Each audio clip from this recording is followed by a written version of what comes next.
আসসালামু আলাইকুম রহমতুল্লাহি ওয়া আলহামদুলিল্লাহি রব্বিল আলামিন ওয়াল আকিবাতু লিল মুত্তাকিন আম্মা বা'দ। শুরু হচ্ছে শব্দে শব্দে দর্সে কোরআনের আজ পর্ব নম্বর 95, পার্ট নম্বর 95, সূরা আল মুজাদালা।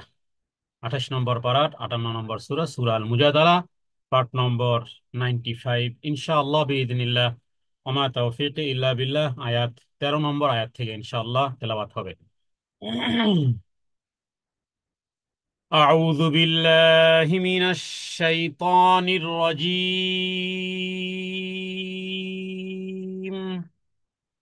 آية نمبر 13 سورة المجادلة. أأشفقتم أن تقدموا بين يدي نجواكم صدقات. আল্লাহ তাআলা প্রশ্ন করেছেন, আশফাকতুম, তোমরা কি তোমরা কি ভয় পেয়ে গেছো? কারণ পূর্বের আয়াতে রাসূলুল্লাহ সাল্লাল্লাহু আলাইহি ওয়াসাল্লামের সাথে কান কথা বলতে হলে আল্লাহ তাআলা নির্দেশ করেছিলেন যে সাদাকা করার জন্য। কারণ তিনি জনশিক্ষা এবং জনসংস্কারের কাজে, দাওয়াতের কাজে দিবারাত্র নবীজি মশগুল থাকতেন। তার অমীয় বাণী শোনার জন্য পৃথিবীর বিভিন্ন জায়গা থেকে মানুষ আসতো, কিন্তু এই সুবাদে কিছু লোক নবীজির সাথে আলাদাভাবে গোপন কথাবার্তা বলতে চাইলে নবীজি কাউকে না করতে পারতেন না, এবং সবাইকে সময় দেওয়াটা কষ্টকর ব্যাপার ছিল। আর এর মধ্যে মোনাফেকদের কিছু দুষ্টামিও শামিল হয়ে গিয়েছিল। তারা খাঁটি মুসলমানদের ক্ষতি সাধনের উদ্দেশ্যে নবীজির সাথে একান্তে গমন করা এবং গোপন কথা বলার সময় চাইতো, এবং দীর্ঘক্ষণ পর্যন্ত তারা কথাবার্তা বলে রাসূলুল্লাহ সাল্লাল্লাহু আলাইহি ওয়াসাল্লামকে বিজি রাখতে চাইতো। আবার কিছু ব্যক্তিবর্গ ছিল, কিছু অজ্ঞ ব্যক্তিবর্গ ছিল, যারা স্বভাবগত কারণে কথা লম্বা করে মজলিসকে দীর্ঘায়িত করত। রাসূলুল্লাহ সাল্লাল্লাহু আলাইহি ওয়াসাল্লামের জন্য এই বোঝাকে হালকা করার জন্যই আল্লাহ তাআলা নির্দেশ করেছিলেন যে যারা নবীজির সাথে একান্তে কথা বলতে চায় তারা যেন কিছু সদকা প্রদান করে। আর এই নির্দেশ দেওয়ার পরে, এই আয়াত নাজিল হওয়ার পরে, কারা সত্যিকারে মুমিন আর কারা কপট সেটা যেমন পৃথক হয়ে গেল, অনুরূপভাবে সাধারণ কিছু ব্যক্তিদের জন্য কঠিন হয়ে গেল। আর তাদের সেই কঠিন কঠোরতা লাঘবে আল্লাহ তাআলা এই পরবর্তী আয়াতে এই বিষয়টি নাজিল করেছেন। আশফাকতুম আন তুকদ্দিমু বাইনা ইয়াদাই নাজওয়াকুম সাদাকাত। তোমরা নিভৃতে কথা বলতে, কথা বলার আগে সদকা করতে, এটা কি আশফাকতুম, এটা কি ভয় পাচ্ছ, বা তোমরা কি ভয় পেয়ে গেছো? আন তুকাদ্দিমু, যে তোমরা প্রদান করবে, বাইনা ইয়াদাই নাজওয়াকুম, যে তোমরা একান্তে কিছু কথা বলার পূর্বে কিছু সদকা করবে, এটি কি তোমাদের জন্য, হ্যাঁ, চুপে চুপে কথা বলার পূর্বে এই সাদাকা প্রদান, এটা কি তোমরা কষ্টকর মনে করো, বা এটা কি তোমাদের জন্য কঠিন হয়ে গেল, বা এটা কি তোমরা ভয় পেয়ে গেলে, বা তোমরা কি ভীত হয়ে গেলে কিনা? এরপরে আল্লাহ তাআলা বলতেছেন যে আল্লাহ তাআলা তোমাদেরকে ক্ষমা করে দিয়েছেন।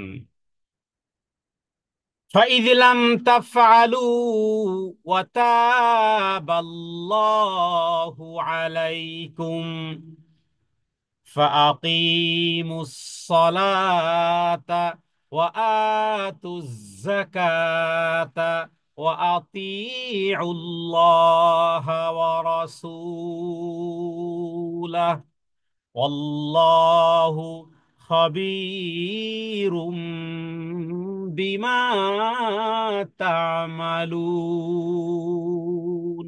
فإذ لم تفعلوا, যদি সেটি না করতে পারো, তার মানে যদি নবীজিকে এভাবে করে তাকে যদি হাদিয়া না দিতে পারো। এখানে সাদাকা মানে সাদাকা নয়, কারণ নবীদের জন্য সাদাকার মাল খাওয়া হারাম, শুধু নবীর জন্য না, নবীর পরিবারের জন্য পর্যন্ত। একবার হযরত হুসাইন রাদিয়াল্লাহু তাআলা আনহু তিনি একটা খেজুর খেয়ে ফেলেছিলেন। হ্যাঁ, সাদাকার একটি খেজুর খেয়ে ফেলেছিলেন। নবীজি তার মুখে হাত দিয়ে সেই খেজুরটিকে বের করে দিয়েছেন, বলেছেন যে আমার বংশের জন্য সাদাকার মাল হারাম। হ্যাঁ, তো এখানে সাদাকাতের অর্থ একাধিক অর্থ হয়, এক সাদাকার অর্থ জাকাতও হয়। ফরজ জাকাতকেও আল্লাহ তাআলা কোরআনুল কারীমে সাদাকাত হিসেবে উল্লেখ করেছে, এটা ব্যাপক অর্থবোধক শব্দ। স্বাভাবিক দান সৎকাও হয়, হাদিয়াও হয়, অনুরূপ ভাবে জাকাতও হয়। কোরআনুল কারীমে সূরা তাওবার মধ্যে আল্লাহ তাআলা সাদাকাতকে জাকাত হিসেবে উল্লেখ করেছেন। তো এখানে এই সাদাকা মানে নবীকে হাদিয়া তোহফা দেওয়াটা, যদি ফাইদলাম তাফআলু, যদি সেটি না করতে পারো, তাহলে আল্লাহ তাআলা তোমাদেরকে ক্ষমা করে দিয়েছেন। ওয়াতাবাল্লাহু আলাইকুম, আল্লাহ তাআলা তোমাদেরকে ক্ষমা করে দিয়েছেন, এটা তোমাদের জন্য অনুগ্রহ আল্লাহর পক্ষ থেকে। ওয়াতাবাল্লাহু আলাইকুম। তাহলে এবার কি করো? হুম, এবার তাহলে সালাত আদায় করো, এটা শুকরিয়াতান, সালাত আদায় করো, জাকাত প্রদান করো। ফাকিমুস সালাত ওয়া আতুজ জাকাত। আর কি করো? ওয়া আতিউল্লাহ ওয়া রাসূলাহু, আল্লাহ এবং তার রাসূলের আনুগত্য করো।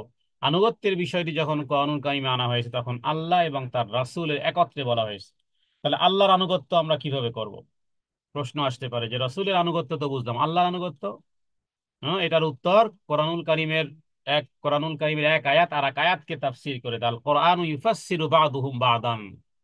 হ্যাঁ, আল্লাহ তাআলা রাসূলুল্লাহ সাল্লাল্লাহু আলাইহি ওয়াসাল্লামকে বলেছেন, হে নবী আপনি বলে দেন, কুল ইন কুনতুম তুহিব্বুন আল্লাহ, যদি আল্লাহর ভালোবাসা চাও, ফাত্তাবিউনি, আমার অনুসরণ করো।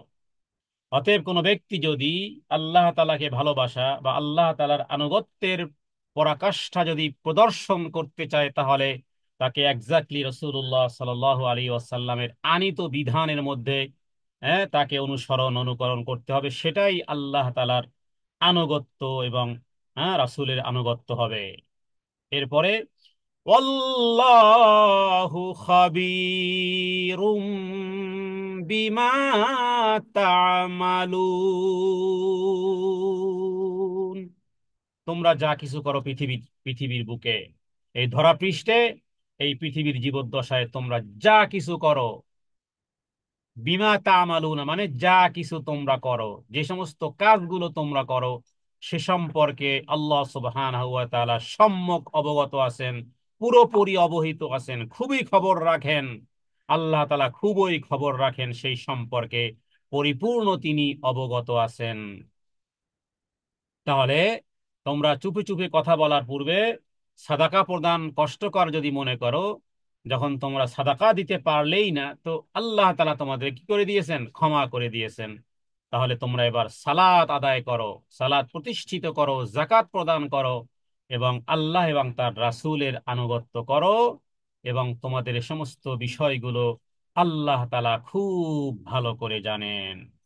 আল্লাহু বিমা তা'মালুনা খাবীর, আমরা যা কিছু করি আল্লাহ তাআলা খুব সম্যক অবগত আছেন। এরপরের আয়াত, 14 নম্বর আয়াত, সূরা আল মুজাদালা। আলাম তারা ইলাল্লাযীনা তাওয়াল্লাউ কওমান গাযিবাল্লাহু আলাইহিম মা হুম মিনকুম ওয়ালা মিনহুম ويحلفون على الكذب وهم يعلمون। আল্লাহ তাআলা এখানে এক সম্প্রদায়ের কথা বলেছেন, যে দুনিয়ার জীবদ্দশায় সম্প্রদায়, এরা হলো, নবীকে বলেছেন, হে নবী আপনি এমন এক কওমের সাথে এমন এক কওমের সাথে আপনি আপনি কি দেখেননি যে যে কিছু ব্যক্তিবর্গ আছে যারা এমন কিছু ব্যক্তিদের সাথে বন্ধুত্ব রাখে যাদের উপরে আল্লাহ তাআলার আযাব এবং গজব পতিত হয়েছে। তারা কারা? আযাব আর গজবের বিষয়টি আসলে আমরা ইহুদি এবং নাসরানি, ইহুদি এবং খ্রিস্টানদের বিষয়টি আমরা মাথায় রাখবো।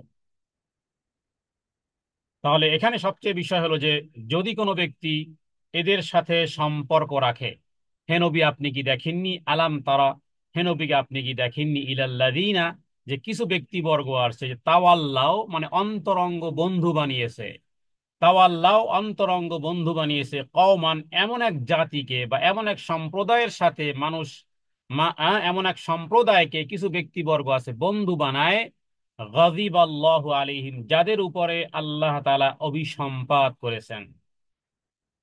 আচ্ছা, যদি তাদের সাথে এই রকমের ভাবে ওতপ্রোত ভাবে আন্তরিকতায় অন্তরঙ্গ বন্ধু কেউ বানায় কোনো ব্যক্তিকে যার প্রতি আল্লাহ তাআলা রাগান্বিত হয়েছেন, এটি যদিও এই জাতির কথা, কিন্তু একটা বিষয় মনে রাখতে হবে যে একজন নামাজি ব্যক্তি কখনো একজন বেনামাজিকে ওইভাবে বন্ধুত্ব বানাতে পারে না, চাই সে যতই কাছেরই হোক না কেন, চাই সে ভাই হোক, চাই সে বাবা হোক, চাই সে বোন হোক, চাই সে ছেলে হোক, চাই সে মেয়ে হোক, চাই সে স্ত্রী হোক। হ্যাঁ, বেনামাজির সাথে বেনামাজি মিলতে পারে, কিন্তু নামাজির সাথে বেনামাজির মিল হয় না। এটা হওয়ার নয়, এটা হলো বড় কুফু। পৃথিবীতে বিবাহের জন্য যে সমস্ত বিষয়গুলো কুফু হিসেবে বা সমতা হিসেবে লক্ষ্য করা হয়, সবচেয়ে বড় সমতা হলো ইসলামের সমতা। কারণ অন্য কোনো সমতা, শিক্ষা দীক্ষার সমতা, বংশের সমতা ইত্যাদি কোনো কিছু একসময় টিকে না। বরং দ্বীনের সমতা যদি থাকে তাহলে সেই ক্ষেত্রে হ্যাঁ, বয়সের ব্যবধান হোক, বংশের ব্যবধান হোক, চেহারা সৌন্দর্যের ব্যবধান হোক, শিক্ষা দীক্ষার ব্যবধান হোক, কোনোটাই সমস্যার সৃষ্টি হয় না, কারণ দ্বীনের সমতা। একজন তাহাজ্জুদ গুজারি হবে, আর একজন ফজরের সালাতও ওর পড়বে সকাল 10টায়, তো কখনোই এই সমতা মিল হয় না, তো বন্ধুত্ব কখনো হয় না। তো আল্লাহ তাআলা এখানে এমন এক জাতির কথা বলেছেন যে যদি তাদের সাথে বন্ধুত্ব তারপরও বন্ধুত্ব রাখে। হ্যাঁ, সূরা মায়দার মধ্যে একটি আয়াত এভাবে আছে যে আল্লাহ তাআলা ইহুদি কিছু আলেম ছিল যাদের আল্লাহ তাআলা প্রশংসা করেছিলেন, কিন্তু ওই ইহুদি আলেমরা তারা সাধারণ জনগণকে প্রথম পর্যায়ে দিন ধর্মর বিপরীত কিছু কাজ করলে তারা বাধা প্রদান করত, কিন্তু এর পরেও সম্পর্ক রাখতো।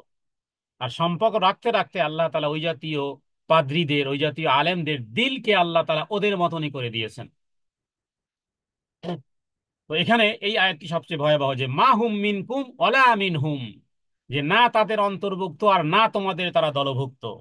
তার মানে একটা কথা বলে যে দুই কালিমা শ্মশান চোর, না পায় শ্মশান না পায় গোর, এরকমের মানে দুই, যারা দুমুখী, যারা দুমুখী, এরা না এরা শ্মশানে যাওয়ার যোগ্য, না এরা কবরে যাওয়ার যোগ্য। তার মানে এমন কিছু ব্যক্তিবর্গ ছিল যাদের কথা আল্লাহ তাআলা এখানে উল্লেখ করেছেন, ইঙ্গিতের মধ্যে উল্লেখ করেছেন যে হে নবী, আপনি কিছু ব্যক্তিদেরকে দেখবেন যে যারা ওই ব্যক্তিদের সাথে সম্পর্ক রাখে যাদের প্রতি আল্লাহ তাআলা রাগান্বিত হয়ে আছেন। মা হুম মিনকুম, না তারা ওই দলের মধ্যে, ওয়ালা মিনহুম, না তাদের দলভুক্ত। হ্যাঁ, তারা তোমাদেরও দলভুক্ত নয়, আবার তোমরাও তাদের দলভুক্ত নয়। আল্লাহ তাআলা কমপ্লিটলি এখানে সেপারেট করেছেন ইমানদারদেরকে।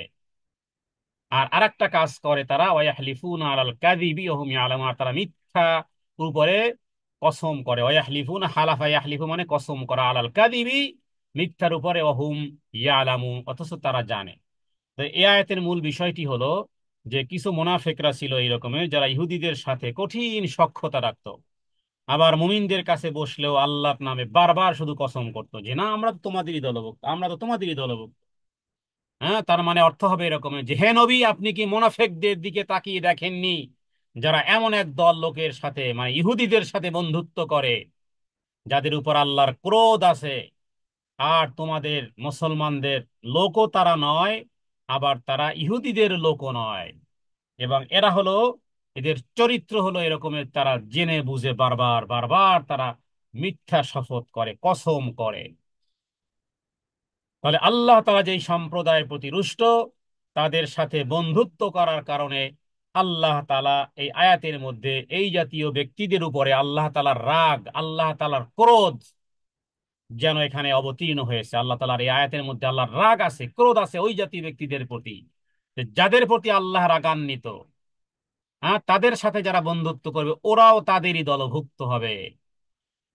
এই জন্য এই সমস্ত বিষয়গুলো আমাদের জীবনের প্রতিটি জায়গাতে, আপনি যেই কর্মকাণ্ডগুলো করেন, সেটি বাচ্চার জন্মদিন হতে পারে, সেটি সেটি এই ম্যারেজ ডে হতে পারে, এগুলো যদি বিধর্মীদের কালচার হয়ে থাকে, তাহলে ওই যে ওদের যে কালচার, ওদের প্রতি আল্লাহ তাআলা অভিসম্পাত করেছেন। কারণ ওরা আল্লাহ তাআলার জন্য ছেলে নির্ধারণ করেছে, ওরা বহুত্ববাদী। এটা হিন্দু হিন্দু হতে পারে, সেটা হিন্দুয়ারি সংস্কৃতি হতে পারে, সেটি ইহুদিবাদী হতে পারে, সেটা নাসরানি হতে পারে। কারণ তাদের প্রতি আল্লাহ তাআলা রাগান্বিত হয়েছেন, আর সেই রাগান্বিত জাতির কর্মকাণ্ডকে, সে তাদের স্টাইলকে, তাদের দুনিয়াবি এই হাই হ্যালোকে যদি আপনি মনে প্রাণে গ্রহণ করেন, তাহলে আল্লাহ তাআলার রাগ যাদের প্রতি, হ্যাঁ, নবীকে যেন নবীর কাছে, মানে আল্লাহ তাআলা যেন নবীর কাছে জানিয়ে দিচ্ছেন যে হে নবী, যে আমি কাদের প্রতি রাগান্বিত, আমি যাদের প্রতি রাগান্বিত ওদের সাথে যারা বন্ধুত্ব স্থাপন করে ওদের প্রতিও আমি রাগান্বিত। হ্যাঁ, এবং তার সেই আল্লাহর এই সেই রাগের বহিঃপ্রকাশ কিভাবে হয়েছিল, রসুল্লাহ সাল্লাল্লাহু আলাইহি ওয়াসাল্লাম তিনি, হ্যাঁ, একদিন বলেছিলেন, হযরত ওমর রাদিয়াল্লাহু তাআলা আনহু শুনেছিলেন, তিনি বলেছিলেন যে দুটি ধর্ম যেন ওই আরবে একসাথে না চলে। দুটি ধর্ম রসুল্লাহ সাল্লাল্লাহু আলাইহি ওয়াসাল্লামের সময়কালে এই মদিনার আবাদকারী, কারণ রসুল্লাহ সাল্লাল্লাহু আলাইহি ওয়াসাল্লামের জন্মের আগে থেকে এরা হাজার হাজার বৎসর ধরে এই মদিনাকে তারা আবাদ রেখেছিল, ইহুদির পণ্ডিতরা। রসুল্লাহ সাল্লাহ সাল্লাম তাদেরকে এখান থেকে বিতাড়িত করেছিলেন, খায়বরে তাদের জায়গা হয়েছিল। এরপরে ওমর রাদিয়াল্লাহু তাআলা আনহুর সময় খায়বার থেকেও বিতাড়িত, গোটা আরব থেকে তাদেরকে বিতাড়িত করে করে এখন এই ইসরায়েলে এসে তাদের তাদের সমাগম ঘটেছে। তো আল্লাহ তাআলা এখানে কোরআনুল কারিমে তাদের আল্লাহ তাআলার রাগের কথা উল্লেখ করেছেন, আর তাদের সাথে যারা বন্ধুত্ব করে এরা হলো খাঁটি মুনাফিক, ইন্নাল মুনাফিকিনা ফি দারকিল আসফালি মিনান নার। হ্যাঁ, আর এরা কি করতো, এরা বারবার কসম করে বলতো, কসম খেয়ে মুসলমানদেরকে বুঝাতে চেষ্টা করতো, আরে ভাই আমরা তো তোমাদের মতনই মুসলিম।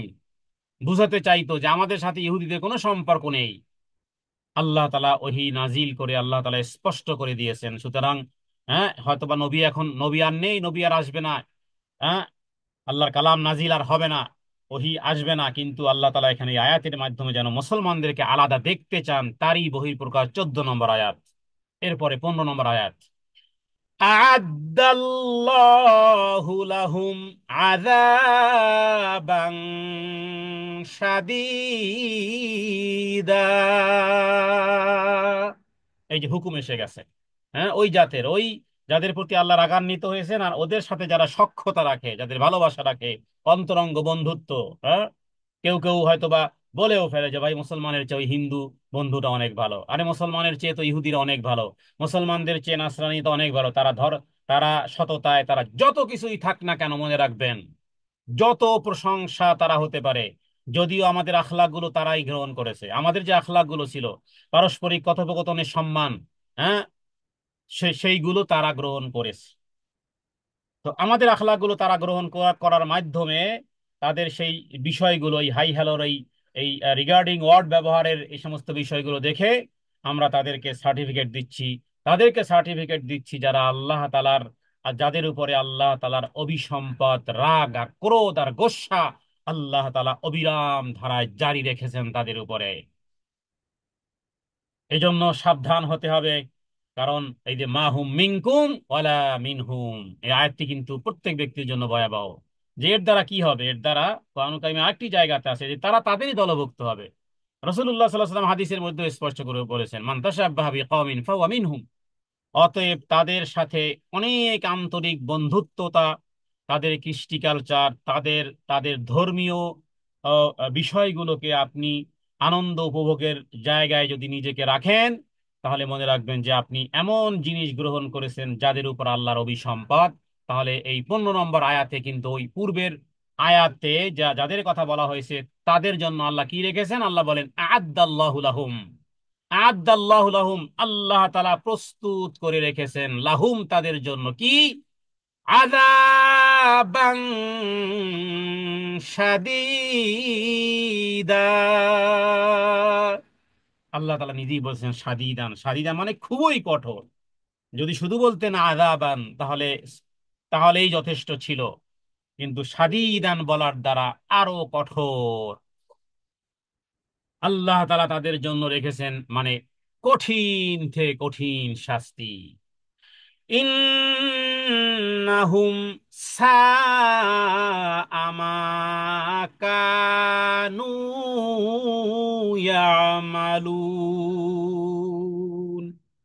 আল্লাহ তাআলা তাদের জন্য কঠোর শাস্তি প্রস্তুত করে রেখেছেন, এবং তারা যা করে, ইন্নাহুম তারা যা করে, সাআ খুবই খারাপ কাজ, খুবই মন্দ কাজ, তারা যা করে খুবই খারাপ কাজ, কানু ইয়ামালুন তার মানে তারা তারা যে সমস্ত কাজগুলো করে তাদের কোনো কাজ, তাদের মানে এর দ্বারা বোঝানো যায় যে তাদের এই হাই হ্যালো বলেন আর যেটা আপনার সামনে, তাদের গুড কেরদার গুড উইল, যেটা আপনি যেটাকে খুব ভালো বা সাবাস দিচ্ছেন, কোনো কাজই ওদের ওদের কোনো কাজই আল্লাহ তাআলার কাছে ভালো লাগে না। হ্যাঁ, ভালো লাগে না। আপনার আপনার আপনার ভাইকে হত্যা করে যদি আপনাকে, আপনাকে টিফিন খাওয়ায়, আপনাকে চা নাস্তা দেয়, অথচ আপনার ভাইয়ের হত্যাকারী, বাবার হত্যাকারী, তাহলে ওই টিফিন আর ওই, আপনাকে ওই সম্মানটুকু আপনার কাছে ভালো লাগবে না। কারণ আপনার বাবার হত্যাকারী, আপনার ভাইয়ের হত্যাকারী। তাহলে আল্লাহ তাআলার জন্য তারা ছেলে নির্ধারণ করেছে, আল্লাহ তাআলার জন্য স্ত্রী নির্ধারণ করেছে, নাউযুবিল্লাহি মিন যালিক। অতএব ওদের কোন কাজ, আল্লাহ তাআলা বলেছেন ইন্নাহুম সাআ মা কানু ইয়ামালুন, তাদের সমস্ত কাজগুলো কতই না মন্দ কাজ। হ্যাঁ, কারণ আসল জায়গাতে তারা রবের অসন্তুষ্টি গ্রহণ করেছে, রবের জন্য, রবের জন্য ছেলে নির্ধারণ করে রেখেছে, নাউযুবিল্লাহি মিন যালিক। এরপরে যতই ভালো কাজ করা হোক না কেন, এক ব্যক্তিতে শূন্যের কোনো দাম আছে? এক নাই, শূন্য দিয়ে কি হবে? তো একই তো নাই, ইমানই তো নেই, একত্ববাদ তো নেই। বাকি যতই ভালো কাজ করুক না কেন, আল্লাহ তাআলা দুনিয়াতেই পোষায়া দিবেন, পরকালে হ্যাঁ শুধু আগুন ব্যতীত আর কিছুই নেই। তো ওদেরও যদি এই অবস্থা হয়, তাহলে মুমিন ব্যক্তি তো অবশ্যই সেপারেট থাকবে। ইহুদিদের সাথে বন্ধুত্ব ও রাখা রাখা এরপরে ইত্যাদি বিষয়গুলো কোনো ব্যক্তি যদি হয়, তাহলে সেও তাদেরই দলভুক্ত হবে। এরপরে ওই মুনাফেকদের কথা আল্লাহ উল্লেখ করেছেন, যে সমস্ত মুনাফেক গুলো যে এই যে বারবার কসম যে করে, বারবার যে কসম করে, আল্লাহ তাআলা সেই বিষয় বলেছেন ইত্তাখাযু আইমানাহুম জুন্নাহ, তারা যে কসম করে বারবার, এটাকে তারা ঢাল স্বরূপ মনে করে। হ্যাঁ, যে ব্যক্তি মিথ্যা কথা বলে কসম করে, মনে করে যে আমি কসমটা করলেই মনে হয় বিশ্বাস করবে, তাহলে এই কসমটাকে সে ঢাল হিসেবে ব্যবহার করলো। তার মানে সে কসমটাকে, সে যে মিথ্যাবাদী নয়, সে যে সত্যবাদী, এটারই বহিঃপ্রকাশের জন্য সে বারবার কসম করে। তাহলে তারা এই শপথগুলোকে ঢাল বানিয়ে নিয়েছে। তো এর দ্বারা কি করে তারা? ফাসাদ্দু আন সাবিলিল্লাহ, ফাসাদ্দু তারা বাধা প্রদান করে, আন সাবিলিল্লাহ আল্লাহর পথ থেকে, আল্লাহর পথে তারা প্রতিবন্ধকতা সৃষ্টি করে। তার মানে তাদের এই মুখের বুলি হলো মূলত আসলে তাদের ঢাল। তো এভাবে মুখের মুখের কথা ঢাল হিসেবে বহু ব্যক্তিবর্গই চোখের পানি আর মুখের কথা ঢাল হিসেবে ব্যবহার করেছিল।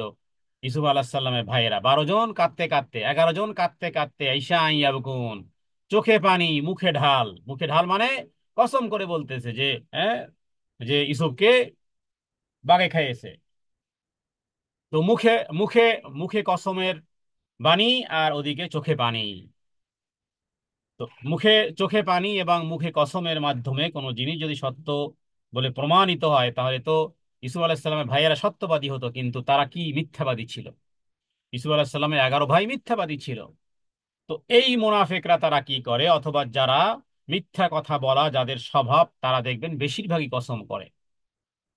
তো আল্লাহ তাআলা এটা বুঝিয়েছেন যে আসলে সে তো এই যে মিথ্যার শপথ যে করে, এটাকে সে ঢাল বানিয়েছে।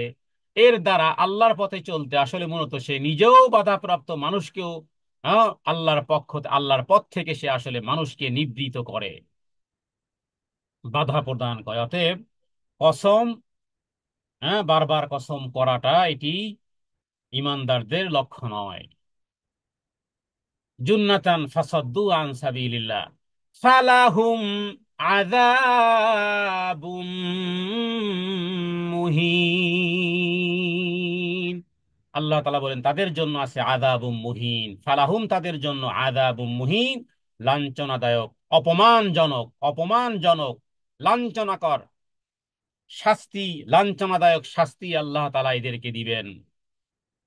তো যেভাবে ঢাল দ্বারা শত্রুর আক্রমণকে রোধ করে, নিজেকে বাঁচিয়ে নেয়, ঠিক অনুরূপ ভাবে তারা মূলত আসলে নিজেদেরকে বাঁচাতে, ঢালের ঢালের কাজ কি? ঢালের কাজ হলো যে শত্রুপক্ষের তীর অথবা তরবারি ইত্যাদি থেকে নিজেকে আত্মরক্ষা করা। তো তারা মূলত আসলে এই নিজেকে আত্মরক্ষার জন্য নিজেদের কসমকে মুসলমানদের তরবারির আঘাত থেকে বাঁচার জন্য যেন তারা ঢাল বানিয়ে নিয়েছে।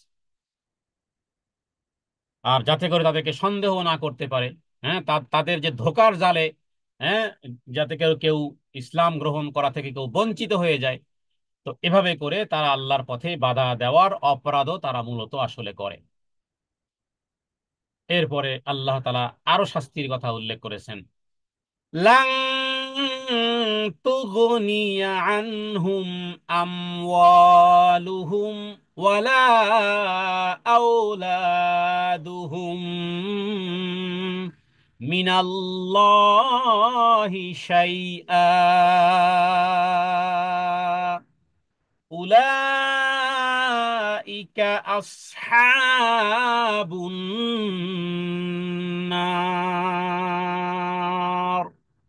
হুম ফিহা খালিদুন। লান তুগনিয়া আনহুম, তাদের এই, হ্যাঁ, লান তুগনিয়া আনহুম, তুগনিয়া এই তাদের এই এই কর্মকাণ্ড মানে আল্লাহর কবল থেকে বাঁচাতে পারবে না। লান তুগনিয়া মানে বাঁচাতে পারবে না।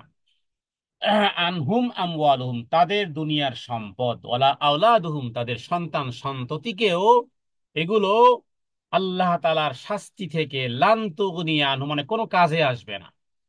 হ্যাঁ, লান তুগনিয়া আনহুম, আল্লাহর বিপরীতে তাদের এই ধন সম্পদ সন্তান সন্ততি আদৌ কোনো কাজে আসবে না। আল্লাহর শাস্তি তাদেরকে বাঁচানোর ক্ষেত্রে কোনো কাজে আসবে না। তার মানে দুনিয়ার জীবনের যা কিছু আছে, আল্লাহ তাআলা তাদেরকে যা কিছু দিয়েছেন, হ্যাঁ, টাকা পয়সা ধন দৌলত এবং সন্তান সন্ততি, এগুলো পরকালে তাদের কোনোই কাজে আসবে না এই দ্বিমুখী নীতি অবলম্বন করার কারণে।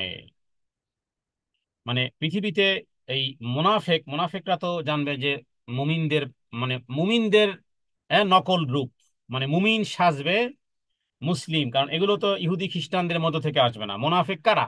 রাসূলুল্লাহ সাল্লাল্লাহু আলাইহি সাল্লাম পিছনে সালাত আদায় করত, কোরআনুল কারীম তেলাওয়াত করত, নবীজির পিছনে সালাত আদায় করত, সিয়াম রাখতো, জাকাত দিত, দান সৎকা করত, এমন কোন ধর্মের কাজ নেই সালাত আদায়কারী, এবং মসজিদেও সালাত আদায় করত তারা, কিন্তু তারা মুনাফেক। কেন? যেহেতু তাদের হৃদয় থেকে তারা রাসূলুল্লাহ সাল্লাল্লাহু আলাইহি ওয়াসাল্লামকে গ্রহণ করেনি। হৃদয় থেকে হৃদয় থেকে গ্রহণ করেনি, যেটা বাহ্যিক ভাবে দেখা যায় না, একমাত্র আল্লাহ তাআলাই জানেন। ওদের দুনিয়ার ধন সম্পদ সন্তান সন্ততি কোনো কাজে আসবে না। লান তুগনিয়া আনহুম, কোনো কাজে আসবে না। হ্যাঁ, আমওয়ালুহুম, তাদের সম্পদ, ওয়ালা আওলাদুহুম, তাদের সন্তান সন্ততি, মিনাল্লাহি শাইয়া, মানে আল্লাহর আযাব থেকে বাঁচার ক্ষেত্রে কোনো রকমের, আল্লাহর কবল থেকে আল্লাহর শাস্তি থেকে কোনো কাজেই আসবে না। বরং উলাইকা আসহাবুন নার হুম ফিহা খালিদুন, তারা জাহান্নামের অধিবাসী। উলাইকা, তারা আসহাবুন নার, জাহান্নামের অধিবাসী হবে। হুম ফিহা খালিদুন, সেখানেই তারা চিরকাল থাকবে। রব্বে কারীমের কাছে আমরা দোয়া করি, হে রব্বে কারীম, নেফাকিয়াতের কোনো অংশ যেন আমাদের মধ্যে না থাকে। এমনকি আজ থেকে নিয়ত করে রাখবেন যে হে প্রভু, তোমার রাস্তায় শাহাদাতের মৃত্যু দিও। শহীদ হওয়ার তামান্না হৃদয় থেকে যদি আপনি না করেন, সেই বুখারীর হাদিসে আছে যে নেফাকিয়তের একটা অংশ নিয়ে আপনি মারা যাবেন। যুদ্ধে, মানে যুদ্ধ করার, নারী হোক পুরুষ হোক, তো যুদ্ধের ময়দানে অথবা শাহাদাতের মৃত্যু, শহীদ হওয়ার মৃত্যু কামনা করা, যে হে রব্বে কারীম শহীদ হওয়ার মৃত্যু দিও। এরপরে যদি আপনি বিছানায় মারা যান, আপনি শাহাদাতের মৃত্যু আপনি পাবেন। আর এই এই দোয়াটুকু, এই তামান্নাটুকু যদি না করেন, হ্যাঁ, তাহলে মনে রাখবেন যে নেফাকিয়াতের একটা অংশ নিয়ে আপনি দুনিয়া ত্যাগ করেছেন। এই জন্য রব্বে কারিমের কাছে দোয়া করা প্রয়োজন খুব গভীর ভাবে, যে হে প্রভু, হ্যাঁ, কিয়ামতের দিন যেন মুনাফেকের কাতারে যেন আমরা না দাঁড়াই। কারণ মুনাফেক দেখতে আপনার আমার মতনই, আপনার আমার মতনই, এভাবে করে দিন ধর্মের কাজ করবে, কিন্তু অন্তরটি, অন্তরটি স্যালেন্ডার করে নাই, অন্তরটি স্যালেন্ডার করে নাই। মুখে মুখে আছে সৌন্দর্য, হ্যাঁ, স্বীকারোক্তি আছে, কসম আছে, সব কিছু আছে। তো আল্লাহ তাআলা এদেরকে জাহান্নামের তলদেশে রাখবেন। এবং আমাদের প্রত্যেকের মধ্যে মনে রাখবেন যে নেফাকিয়াতের বিভিন্ন বিষয় থাকতে পারে। যদিও নবীজি বিভিন্ন হাদিসের মধ্যে উল্লেখ করেছেন যে কথা বললে মিথ্যা কথা বলে। আমরা কয়জন আছি যে হ্যাঁ, এই কি বলে, মিথ্যা কথা বলি না, এরপরে ওয়াদা খেলাপ করি না। ওয়াদা খেলাপ কোনো টাকা পয়সার যে ওয়াদা খেলাপ তা না, কাউকে আপনি কথা দিয়েছেন সেই কথা রাখবেন, যদি না শরীয়তের লঙ্ঘন না হয়। ইদা ওয়াদা খালাফা ওয়াইদা তুমিনা খানা ওয়াইদা হাদাসা কাযাবা, কথা বললে মিথ্যা কথা বলে। আর এক হাদিসে আছে যে তাদের মুখ থেকে অশ্রব্য ভাষা বের হয়। হ্যাঁ, উঠতি বয়সের শিক্ষিত শিক্ষিত নামের ছেলে মেয়েরা দেখবেন যে মুহূর্তের মধ্যে একে অপরকে গালাগালি করে ফেলে, একে অপরকে গালি দিয়ে দেয়। হ্যাঁ, বাইরে বাই ফোনে, মানে গালি দেওয়াটা এটাকে মনে মনে হয় যেন এটা তার একটা পাওয়ার। যাকে খুশি তাই, শুধু তাই না, মা বাবা পর্যন্ত তুলে গালাগালি করে। বিভিন্ন রকমের গালির যে কত রকমের শব্দ আছে, এগুলো হলো সবগুলো হলো মুনাফিকিয়াতের লক্ষণ। মুনাফিকিয়াতের লক্ষণ, একুলো যাবে ওকুলো যাবে, একুলো হারাবে ওকুলো হারাবে, সেই কথাই আল্লাহ তাআলা বলেছেন। 18 নম্বর আয়াত, ইয়াউমা ইয়াবআসুহুমুল্লাহু জামিআ ফায়াহলিফুনা লাহু কামা ইয়াহলিফুনা লাকুম। ইয়াউমা ইয়াবআসুহুমুল্লাহু জামিআন, এই আয়াতটি সবার জন্য। ইয়াউমা ইয়াবআসুহুমুল্লাহু জামিআ,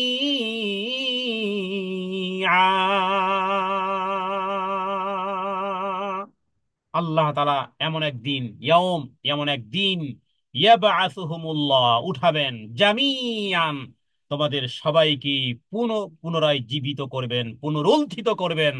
সবাইকে আবার পুনরায় জীবিত করে উঠাবেন, পুনরুত্থিত করবেন তিনি। সবাই থাকবে সেখানে, জামিআন মানে সবাই। ফায়াহলিফুনা লাহু,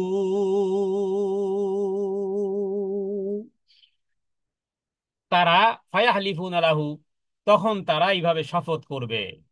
ফায়াহলিফুনা লাহু, আল্লাহ তাআলা, লাহু মানে আল্লাহ তাআলার কাছে, তখনও তারা শপথ করবে কামা ইয়াহলিফুনা লাকুম, যেভাবে করে তোমাদের কাছে দুনিয়ার জীবদ্দশায় শপথ করত।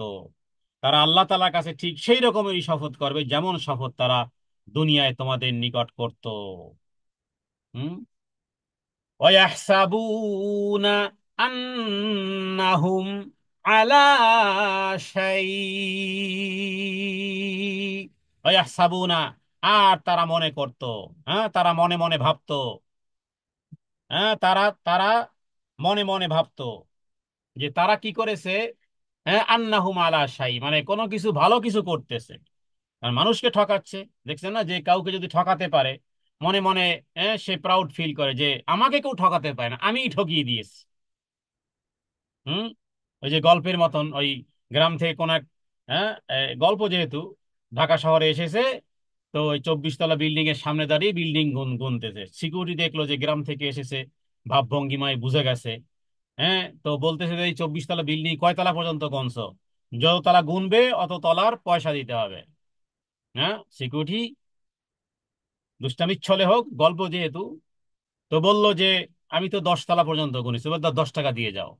10 টাকা দিয়ে যাচ্ছে, আর কয় আমার চেয়ে চালাক আবার কি মনে করে, আমি তো আসলে 20 তলা গুনেছি, 20 তলা গুনে আমি 10 তলা পয়সা দিয়েছি।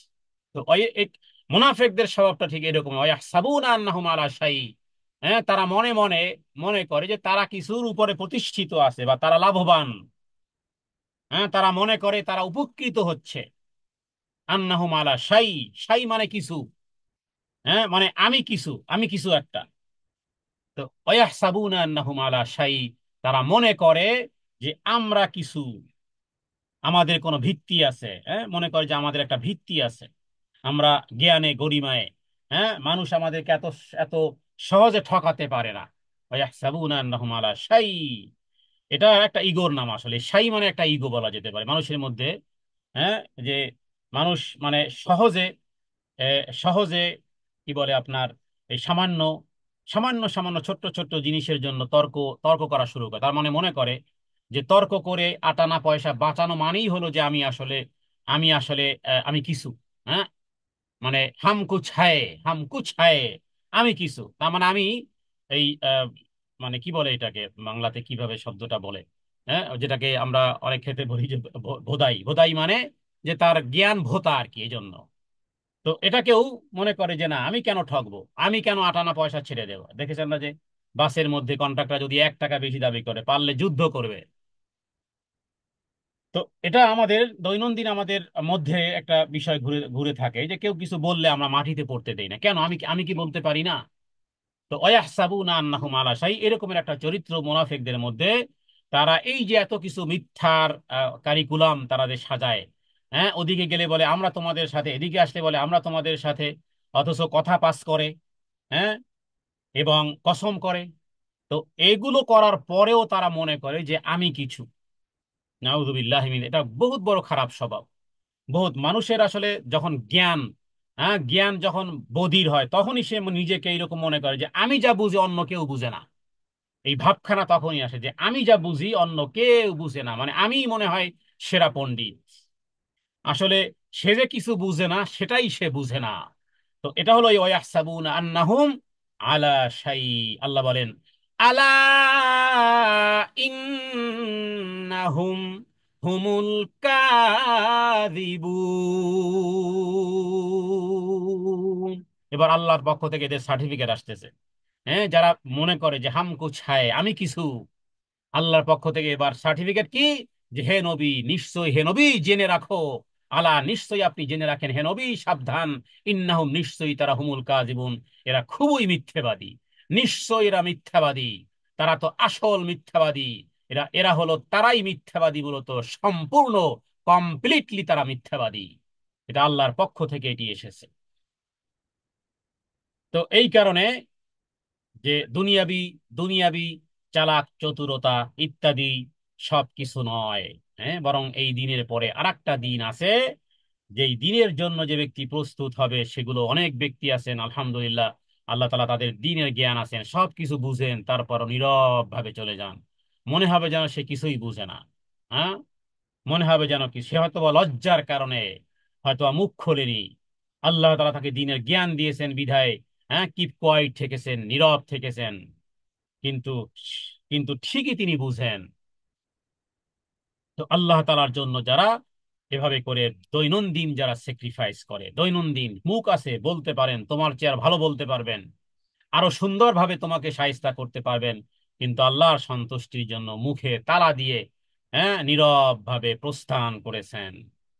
তার মানে এটা এটা হলো মুমিনের চরিত্র হবে এই রকমের। কোরআনুল কারীমে আল্লাহ তাআলা এই জাতীয় চরিত্রের কথা উল্লেখ করেছেন। হ্যাঁ, যে যখন এরকমের করবে তখন তারা বলবে কলু সালামা, বাস। হ্যাঁ, তোমাদের সাথে আমরা কোনো তর্কে বিতর্কে লিপ্ত হতে চাই না। আয়াত নম্বর 19। ইস্তাহওয়াযা আলাইহিমুশ শাইতানু ফাআনসাহুম যিকরাল্লাহ। এই যে উপরে চরিত্রের কথা বলা হলো, হ্যাঁ, এদের কথা আল্লাহ তাআলা উল্লেখ করেছেন যে শয়তান তাদের উপরে এমন ভাবে চেপে বসেছে, হে নবী, ফাআনসাহুম যিকরাল্লাহ। ইস্তাহওয়াজা মানে গ্রেফতার করে ফেলেছে। হ্যাঁ, ইস্তাহওয়াজা বিস্তার লাভ করেছে, মানে কর্তৃত্ব, পুরোপুরি কর্তৃত্ব বা প্রভুত্ব, মানে শয়তান তাদের উপর শয়তানি প্রভুত্ব যেন বিস্তার করে ফেলেছে, এমন ভাবে প্রভাব খাটিয়েছে। কে? আর শয়তান, শয়তান, আলাইহিম তাদের উপরে, ইস্তাহওয়াজা মানে যেন, হ্যাঁ, তাদের তারা যেন শয়তানেরই চেলাফেলা, হ্যাঁ, মানে শয়তানি যেন তাদের প্রভু এই রকমের। ইস্তাহওয়াজা বি- বিস্তৃত করেছে, হ্যাঁ, প্রভুত্ব বিস্তৃত করেছে, মানে পুরোপুরি কর্তৃত্ব প্রতিষ্ঠিত করেছে বা প্রভাব খাটিয়ে, হ্যাঁ, কমপ্লিটলি প্রভাব খাটিয়েছে আলাইহিম তাদের উপরে। কে? শয়তান, মিয়া শয়তান। এরপরে কাজ কি করিয়েছে? ফাআনসাহুম যিকরাল্লাহ, বড় কাজ করিয়েছে, আল্লাহর স্মরণটা ভুলিয়ে দিয়েছে। এজন্য নিজেকে নিজে ট্রাই করুন, সারাদিনে আপনি আসলে কি পরিমাণ আল্লাহ তাআলা জিকির আজকার করেন, কি পরিমাণ জিকির আজকার করেন। হ্যাঁ, নিজেকে হিসাব নেওয়ার সময়, কারণ মুনাফিকরা, মুনাফিকদের সময় নেই সুবহানাল্লাহ, আলহামদুলিল্লাহ, আল্লাহু আকবার, লা ইলাহা ইল্লাল্লাহ, হ্যাঁ, লা হাওলা ওয়ালা কুওয়াতা ইল্লা বিল্লাহ ইত্যাদি এই সমস্ত জিকির আজকার তাসবিহ তাহলিল করার সময় ওদের নেই। সময়, হ্যাঁ, ওদের সময়গুলো অন্য কাজে ব্যয় হয়ে যায়। কিন্তু মুমিন ব্যক্তি সে যেখানেই যাক না কেন, হ্যাঁ, ট্রাফিকেও যদি আটকা থাকে, ব্যাংকে গিয়ে যদি টাকা পয়সা উঠাতেও যদি দেরি হয়, বাসের টিকিট কাটতে, ট্রেনের টিকিট কাটতেও যদি দেরি হয়, নো প্রবলেম, তার চলতেছে, দিল আর হৃদয় চলতেছে আল্লাহর জিকির আজকারে। তো শয়তানের প্রভুত্ব খাটানোর এটা একটা বিষয়, ফানসাহুম যিকরাল্লাহ, যে শয়তান আপনার উপর প্রভাব বিস্তার করেছেই করে নাই, নিজেকে পরীক্ষা করে নিতে পারেন এইভাবে যে সারাদিনে আপনি আসলে কি পরিমাণ আল্লাহ তাআলাকে স্মরণ করেছেন। যদি স্মরণ করতে না পারেন, তাহলে মনে রাখবেন যে ফানসাহুম যিকরাল্লাহ, শয়তান ওই দিনের জন্য, ওই রাতের জন্য সাকসেসফুল হয়েছে, যে আপনাকে আল্লাহর স্মরণ থেকে দূরে রেখেছে। ফানসাহুম যিকরাল্লাহ। এরপরে আল্লাহ তাআলা বলেন, উলাইকা হিজবুশ শাইতান। আল্লাহ বলেন এরা হলো শয়তানের দোসর। কারা শয়তানের দোসর? পূর্বে বলা হয়েছে এরা হলো শয়তানের দল। উলাইকা হিজবুশ শয়তান, তার মানে দুনিয়াতে মুমিনদেরও দল হয়, শয়তানেরও দল হয়। শয়তানের দল হলো হিজবুশ শয়তান। হিজব মানে হলো দল, তিনের অধিক, তিনের অধিককে হিজব বলা হয়। হ্যাঁ, দল সমূহ, যেমন সূরা আহজাব মানে কি দল সমূহ। হ্যাঁ, আরবের সমস্ত দলগুলো একত্রিত হয়েছিল, এই জন্য বলা হয় আহজাব। হিজবের বহু বচন হলো আহজাব। তাহলে উলাইকা হিজবুশ শয়তান, এরা হলো শয়তানের দলের লোক। নাউযু বিল্লাহি মিন যালিক। আলা ইন্না হিজবাশ শাইতানি হুমুল খাসিরুন। সাবধান, জেনে রাখো, নিশ্চয়ই শয়তানের দল তারা ক্ষতিগ্রস্ত। শয়তান তাদের উপরে চেপে বসেছে, শয়তান তাদের উপরে এমন ভাবে প্রভাব খাটিয়ে, এমন ভাবে বশীভূত করে নিয়েছে শয়তান, এমন ভাবে বশীভূত করেছে শয়তান, সারাদিন আর রাত চলে যায়, রবকে স্মরণ করতে পারে না। এরা হলো শয়তানের দলের লোক। উলাইকা হিজবুশ শাইতান, এরা হলো শয়তানের দলের লোক। আলা ইন্না হিজবাশ শাইতানি হুমুল খাসিরুন। এবং খুব ভালো করে জেনে রাখো, শয়তানের দলের লোকেরা, শয়তানের দলের লোকেরা তারা মহা ক্ষতিগ্রস্ততার মধ্যে কিয়ামতের দিন পড়বে। হ্যাঁ, নাউযু বিল্লাহি মিন যালিক।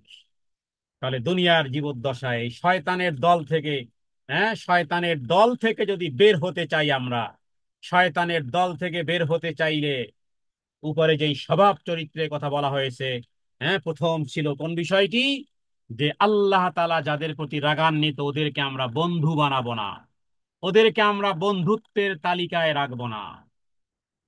কারণ ওদের কাজগুলো ভালো লাগবে, ওদের সাথে সখ্যতা, ওদের সাথে ভালোবাসা, ওদের সাথে হাই হ্যালো আর সকাল আর বিকালের মাধ্যমে হতে পারে এক সময় হৃদয়টা পরিবর্তন হয়ে যাবে।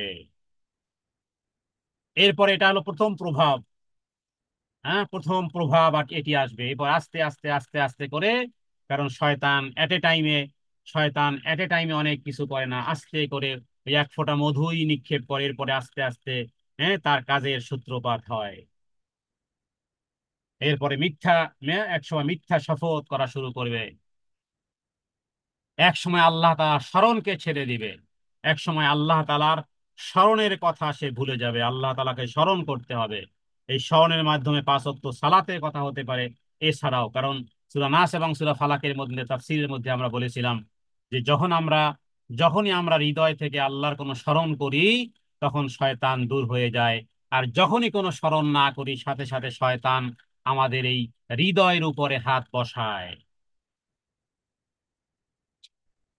তো এই জন্য শয়তান তাদেরকে বশীভূত করে নিয়েছে। শয়তান বশীভূত করার পরে দেখবে যে দুনিয়ার সব বিষয়ে তার আলোচনা আছে। আল্লাহ এবং আল্লাহ রাসূলের কোরআন এবং হাদিসে আলোচনা করলেই যেন পেটে যেন কামড় শুরু হয়ে গেছে।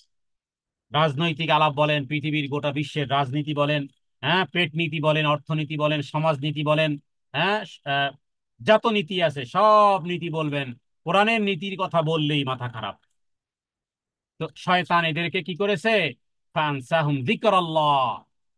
মিউজিক ভালো লাগে, সব ভালো লাগে, কিন্তু কোরআনুল কারীমের শ্রবণ আর ভালো লাগে না। তার মানে হলো ইস্তাহওয়াদা আলাইহিমুশ শাইতান ফানসাহুম যিকরাল্লাহ। শয়তান তাদের উপরে প্রভুত্ব বিস্তার করেছে, অতঃপর তাদেরকে ভুলিয়ে দিয়েছে আল্লাহর স্মরণ থেকে। আল্লাহ বলেন এরা খুব, এই শয়তানের এই দলের এই লোকেরা খুব ক্ষতিগ্রস্ত হবে। এই জন্য রাসূলুল্লাহ সাল্লাল্লাহু আলাইহি ওয়াসাল্লাম বলেছেন যে কোনো জনপদে যদি কিংবা কোনো বেদুইনদের তাঁবুতে তিনজন লোক থাকার পরও যদি সেখানে তারা সালাত জামাতের সাথে সালাত আদায় না করে, তবে শয়তান সেখানে প্রভাব বিস্তার করে। সুতরাং জামাতবদ্ধভাবে জীবন, সালাতের জামাতের সাথে জীবন অতিবাহিত করা। হ্যাঁ, কেননা নবীজি আর একটি হাদিসে বলেছেন, কেননা নেকড়ে বাঘ, নেকড়ে বাঘ কোনটাকে ধরে? নেকড়ে বাঘ, রয়্যাল বেঙ্গল টাইগার, সিংহ কোনটাকে ধরে? দল ছুটটা কি খায়। হ্যাঁ, দলের মধ্যে যখন থাকে তখন আর নেকড়ে আক্রমণ করতে পায় না। যেটা দল থেকে একা একা ভাগে, হ্যাঁ, সেটা কি এবার এই রয়্যাল বেঙ্গল টাইগার এবার মজা করে খায়, কারণ একা পেয়েছে, বাস এবার ঘাড়ে ধরে। হ্যাঁ, এরপরে তাকে ঘাড় মটকায়, এরপরে মজা করে খায়। তো ঠিক এই রকমের আল্লাহ তাআলা এখানে, হ্যাঁ, মুনাফিকদের প্রতি, ইহুদিদের প্রতি ভালোবাসা পোষণ করা ইত্যাদিকে যেন এই আয়াতের মধ্যে মুমিনদের জন্য আল্লাহ তাআলা যেন নিষেধ করে দিয়েছেন। এরপরে, হ্যাঁ, তারা এরকমের বারবার তারা কসম করে, তো আল্লাহ তাআলা তাদের ধন সম্পদ সন্তান সন্ততি কোনো কাজে তাদের আসবে না। এবং যারা আল্লাহ তাআলার স্মরণ থেকে, হ্যাঁ, আল্লাহ তাআলার স্মরণ থেকে যারা এইভাবে করে দূরে থাকবে, আল্লাহ তাআলা তাদের ক্ষেত্রেও কোরআনুল কারীমে এখানে বলেছেন যে তারা মূলত আসলে শয়তানের দলের মধ্যেই অন্তর্ভুক্ত হয়ে গেছে। অতএব এ থেকে বাঁচতে হলে যেখানেই আপনারা থাকেন না কেন, আগে জানবে যে আপনার আশেপাশে কোনো দিনী ভাই কিংবা দিনী বোন আছে কিনা, তাদের সাথে দিনের জন্য নিজের ঈমান আকীদা ঠিক রাখার জন্য, হ্যাঁ, আপনারা তাদের সাথে সখ্যতা গড়ে তুলবেন। বিশেষ করে যারা ইউরোপে আছেন তারা, হ্যাঁ, খোঁজ খবর নিবেন যে আপনার আশেপাশে কোনো দিনী ভাই কোনো দিনী বোন আছে কিনা। দিনী ভাই হলে, হ্যাঁ, স্বামীকে বলবেন তার সাথে সম্পর্ক রাখো। হ্যাঁ, দিনী কোনো বোন থাকলে তাদের সাথে সম্পর্ক রাখবেন, দিনকে জিইয়ে রাখার, আল্লাহকে স্মরণ রাখার। তা না হলে কখন যে আমরা শয়তানের দলে অন্তর্ভুক্ত হয়ে যাব, কখন যে আমাদেরকে শয়তান বেষ্টন করে ফেলবে। হ্যাঁ, এরপরে এই জান্নাত জান্নাতকে ছেড়ে ভ্রষ্টতা ক্রয় করে দুনিয়া এবং আখিরাত উভয়টাই শেষ হয়ে যাবে। কারণ শয়তান যখন মাথায় চড়ে বসে, তখন আর দিন ধর্মের কথা, হ্যাঁ, নীতিমালা আর তখন আর কাজে আসে না, যখন ঘাড়ের উপর উঠে যাবে। তো এই কারণে রব্বে কারিমের কাছে আমরা প্রার্থনা করি যে, হে প্রভু, যাদের উপর তোমার অভিসম্পাত, তাদের মধ্যে আমরা যেন দলভুক্ত না হই। আর কখনো আমরা কোনো কসম করব না, মিথ্যা কসম করব না। যখন যদি কোনো কসম করতে, তাহলে আল্লাহ তাআলার নামেই কসম করব। কারণ মুনাফিকদের দ্বিমুখী আচরণের কথা এখানে আমরা জানতে পেরেছি, অনুরূপভাবে গজবপ্রাপ্ত জাতির কথা জানতে পেরেছি। হ্যাঁ, বিধর্মীদের সাথে অন্তরঙ্গ বন্ধুত্ব গড়া হারাম, বিধর্মীদের সাথে অন্তরঙ্গ বন্ধুত্ব হারাম। এগুলো যখন দলিলের প্রয়োজন হয়, তখন আপনারা এই সমস্ত আয়াতগুলো দলিল, কোরআনুল কারীমের দলিল হলো সবচেয়ে বড় দলিল, তারপরে হাদিসের দলিল। হ্যাঁ, বিধর্মীদের সাথে অন্তরঙ্গ বন্ধুত্ব করা যে হারাম, এটি বুঝতে কি আর বাকি আছে? এই আয়াতগুলো যে তেলাওয়াত করা হলো, ঠিক এরপরে মিথ্যা শপথ করা হারাম, এবং শয়তানের দলের মধ্যে কিভাবে মানুষ গ্রেফতার হয়ে সে বিষয়টি জানলাম, এবং মুসলিমদের জামাত বর্জন করার কুফল জানতে পারলাম। যে তাহলে নেকড়ে বাঘ যেভাবে করে গ্রামে বা জঙ্গলে, হ্যাঁ, বা যেভাবে করে এই বিচ্ছিন্ন হয়ে যায়, বাঘ যখন বিচ্ছিন্ন ছাগলকে ধরে খেয়ে ফেলে, কারণ সে বিচ্ছিন্ন। তো মুমিনদের উচিত হবে অমুসলিমদের সাথে সমস্ত সম্পর্ক ছিন্ন করে একমাত্র আল্লাহ তাআলার সাথে সুসম্পর্ক গড়ে তোলে, মুমিনদের সাথে জামাতবদ্ধভাবে বসবাস করা। তাহলে দুনিয়াতেও আল্লাহর সাহায্য পাবেন, পরকালে মৃত্যুর পরেও, হ্যাঁ, আল্লাহ তাআলা নাজাত দিবেন ইনশাআল্লাহ বিইজনিল্লাহ। আয়াত নম্বর 20, ইন্নাল্লাযীনা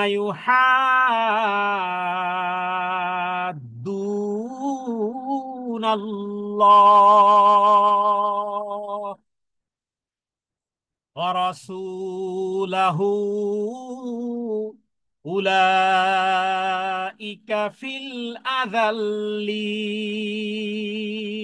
ইন্নাল্লাযীনা, মনে রাখো, দুনিয়ার জীবনে হয়তো বা কিছু ফায়দামান হয়েও যেতে পারো।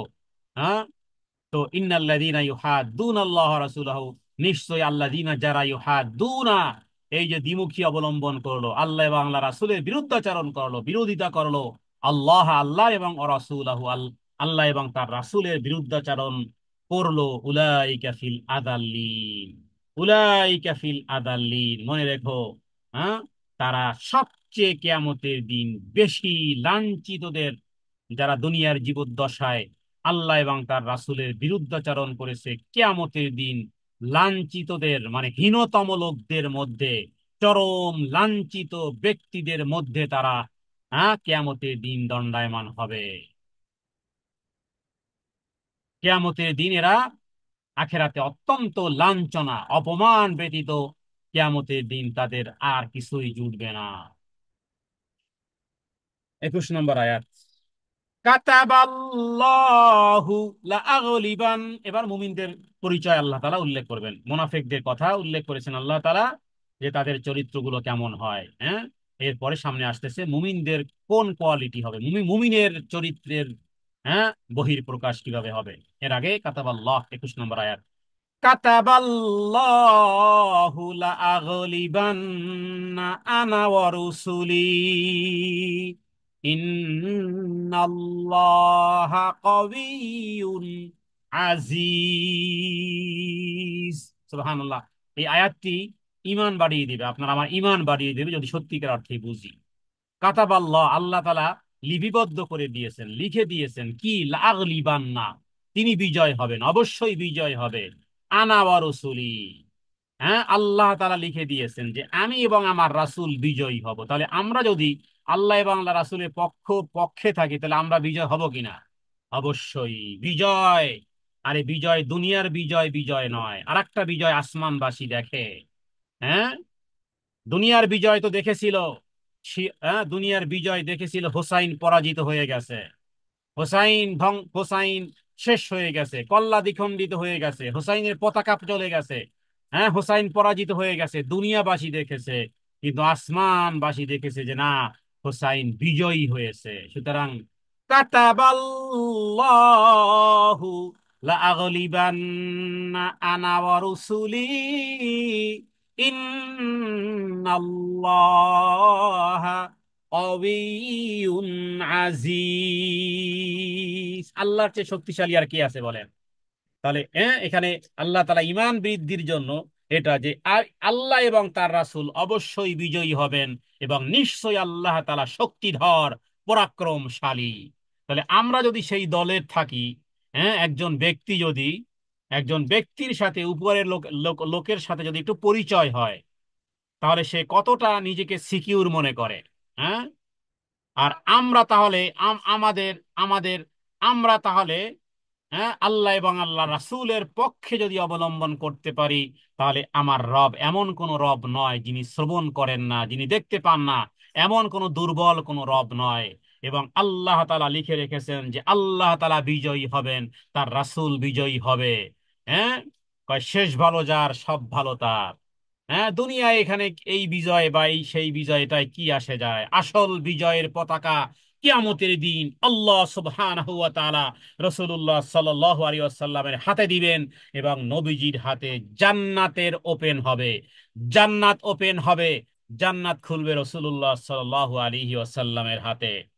সুতরাং যদি আল্লাহ এবং রাসূলের পথে থাকি তাহলে আমরাই হব বিজয়, এবং নিশ্চয়ই আল্লাহ তাআলা শক্তিধর এবং পরাক্রমশালী।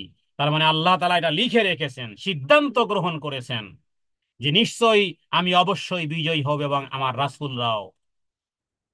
তার মানে তাকদীরে লাউহে মাহফুজে যাতে কোনো রকমের পরিবর্তন হবে না। মানে এই কথা লিখেছেন কে? এই কথার লেখক কে? এটা রাইটার কে? এটা রাইটার হলো শক্তিমান পরাক্রমশালী আল্লাহ সুবহানাহু ওয়া তাআলা, তিনি এটার রাইটার। কাতাবাল্লাহ, আল্লাহ তাআলা লিখে রেখেছেন। লাআগলিবান্না, লাআগলিবান্নার মধ্যে তাকিদ আছে, অবশ্যই অবশ্যই অবশ্যই।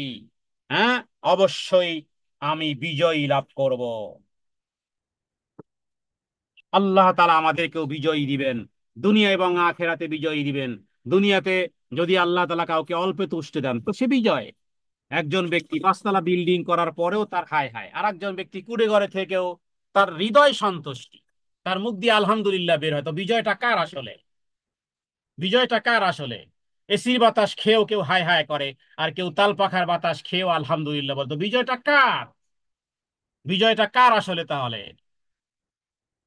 22 নম্বর আয়াত, লা তাজিদু কওমান ইউমিনুনা বিল্লাহি ওয়াল ইয়াউমিল, এই যে ইমানদারদের চরিত্রের কথা খুব ভালো করে খেয়াল করুন। লা তাজিদু কওমান ইউমিনুনা বিল্লাহি ওয়াল ইয়াউমিল আখির।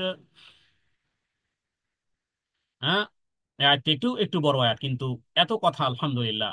লা তাজিদু কওমান ইউমিনুনা বিল্লাহি, হে নবী আপনি এমন সম্প্রদায়কে পাবেন না যারা বিশ্বাস করে, ইউমিনুনা বিল্লাহ, আল্লাহর প্রতি বিশ্বাস রাখে, ওয়াল ইয়াউমিল আখিরে, এবং পরকালের প্রতি বিশ্বাস রাখে। হ্যাঁ, মানে যে সমস্ত লোক আল্লাহ এবং আখিরাতের দিবসে ঈমান রাখে, হ্যাঁ, তাদেরকে আপনি এমন পাবেন না। লা তাজিদু তা কওমান, এখানে কওমান মানে মুমিন, মুমিন সম্প্রদায়ের কথা আল্লাহ উল্লেখ করেছেন, কারণ সামনে আছে ইউমিনুনা। কওমান ইউমিনুনা মানে আপনি আমি, আমরা আমরা ওই জাতি। হ্যাঁ, আমরা ইমানদার মায়েদের দুধ খেয়েছি বাল্যকালে, যেই মায়েরা যেই বাবারা সালাত আদায়কারী হতেন, এটা গর্বের, এটা প্রাউড ফিল করি যে আমি আমি জন্মগ্রহণ করার পরে আমার কানে আজান দেওয়া হয়েছিল, মুসলিম কমিউনিটিতে আমি জন্মগ্রহণ করেছিলাম, ইমানদার মায়ের দুধ পান করেছিলাম। তো এখানে কওমা ইউমিনুনা মানে ইমানদার কওম, যারা বিল্লাহি ওয়াল ইয়াউমিল আখির। হ্যাঁ, এখানে উজ্জ্ব রাখা হয়েছে, এটা একটা হিকমত আছে। হ্যাঁ, যে আল্লাহ এবং আল্লাহর রাসূলের প্রতি যারা যারা বিশ্বাস স্থাপন করেছে তাদেরকে হে নবী আপনি এমন পাবেন না কি, ইউয়াদ্দুনা মান হাদ্দাল্লাহ ওয়া রাসূলা। হ্যাঁ, ইউয়াদ্দুনা তারা বন্ধুত্ব রাখে, মান হাদ্দাল্লাহ ওয়া রাসূলাহু, হ্যাঁ, যারা আল্লাহ এবং আল্লাহ রাসূলের বিরুদ্ধাচরণ করে তাদের সাথে বন্ধুত্ব রাখে, এমন ইমানদার আপনি পাবেন না। যদি পান তাহলে সেটা ইমানদার নয়। হ্যাঁ, বলা হয় না যে এই এই চোর কখনো মসজিদে যে জুতা চুরি করতে পারে না, মুসল্লি কখনো জুতা চুরি করতে পারে না, বরং চোর মুসল্লি সাজে। কয় তলেবুল এলেম কখনো চুরি করতে পারে না, বরং চোর তলেবুল এলেম সাজে। হ্যাঁ, পরাজিত জাতিরা ঠিক ওই রকমের বিভিন্ন রূপে আসে। হ্যাঁ, বিভিন্ন রূপে আসে, কখনো ডাকাত হিসেবে আসে, হ্যাঁ, কখনো বিভিন্ন বাহিনী হিসেবে আসে। তো আল্লাহ তাআলা এখানে এখানে বুঝিয়েছেন যে এমন আপনি এমন ইমানদার লোকদেরকে আপনি পাবেন না হে নবী, যে যারা, হ্যাঁ, এমন ইমানদার লোক আপনি কখনো পাবেন না যে যারা ঈমান রাখে আখিরাত দিবসের প্রতি, এবং যারা আল্লাহ এবং আল্লাহ রাসূলের বিরুদ্ধাচারণ করে এদের সাথে আবার সম্পর্কও রাখে। নাউযুবিল্লাহি মিন যালিক। গোলালু মার্কা ইমানদার, গোলালু মার্কা ইমান ইমানই নয়। এখানেও এখানেও যেমন ওখানেও তেমন, মন্দিরেও, হ্যাঁ, মন্দিরেও যায়, মসজিদেও যায়, ওখানেও যায়, সেখানেও যায় না, এমন ব্যক্তি আপনি পাবেন না। ইউয়াদ্দুনা মান হাদ্দাল্লাহ রাসূলাহু, যে আল্লাহ এবং আল্লাহ রাসূলের বিরুদ্ধাচরণ করে আর তাদের সাথে বন্ধুত্ব বানায়, নো, কখনোই সম্ভবপর নয়। যদিও আলাও, যদিও ওয়ালাউ কানু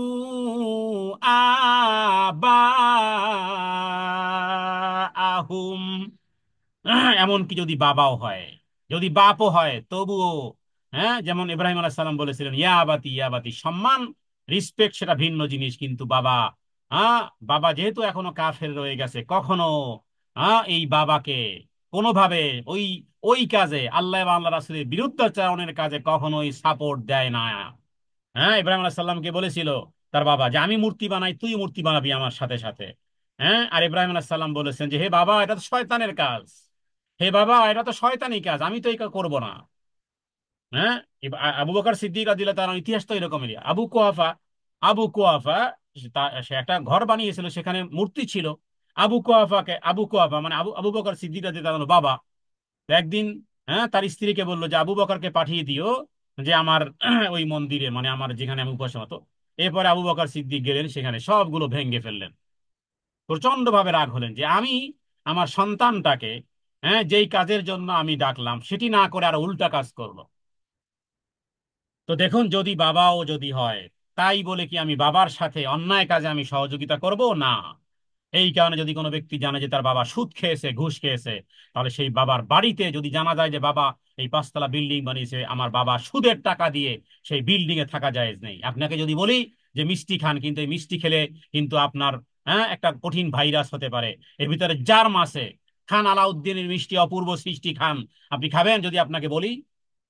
এই যে দুধ পান করেন, এর ভিতরে পেশাব আছে, আপনি পান করবেন?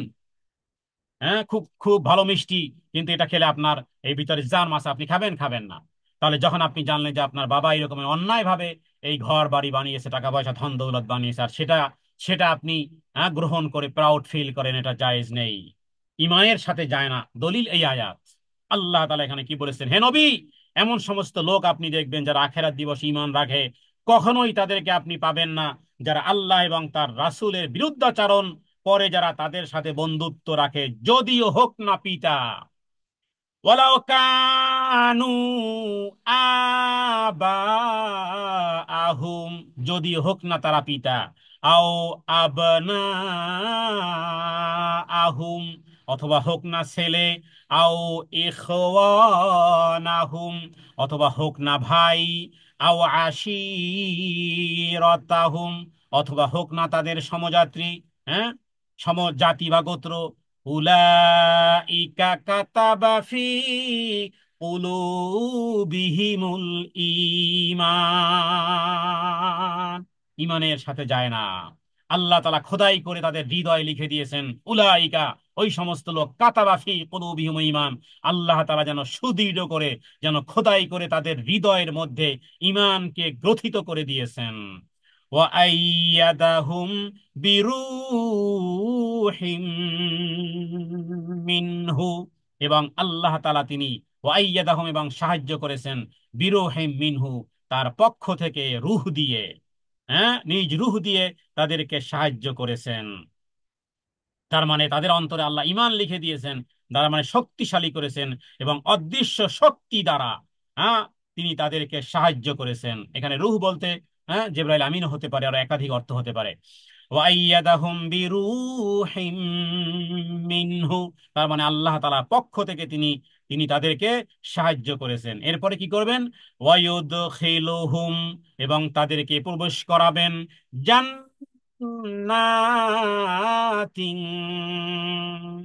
তাজরি মিন তাহতিহাল আনহার, এমন জান্নাতে প্রবেশ করাবেন যার নিচে নদী নালা প্রবাহিত, এমন জান্নাতে দাখিল করাবেন যার পাদদেশে নদী প্রবাহিত, হ্যাঁ, এবং খালিদিনা ফিহা, এবং সেথায় তারা স্থায়ী হবে। এরপরে সর্বশেষ স্টাম্প, সর্বশেষ স্টাম্প, কিসের স্টাম্প? আল্লাহ তাআলা তাদের প্রতি সন্তুষ্ট হয়ে গেছেন। রাদিয়াল্লাহু আনহুম ওয়া রাদু আন, আল্লাহ তাআলা তাদের প্রতি সন্তুষ্ট হয়েছেন, আর তারাও আল্লাহ তাআলার প্রতি সন্তুষ্ট। ওয়ারাদু আনহু, এবং তাদের প্রতি আল্লাহ সন্তুষ্ট, তারাও রবের প্রতি সন্তুষ্ট। এরপরে উলাইকা হিজবুল্লাহ, এরাই হলো আল্লাহর দল। আগে আছে হিজবুশ শাইতান, আর এরা হলো হিজবুল্লাহ। তার মানে দুনিয়ার সব কিছু দিতে পারে, টাকা পয়সা ধন দৌলত জান আর মাল সব দেয়, এরা ঈমান দিতে পারে না, ঈমান দেওয়া জানে না।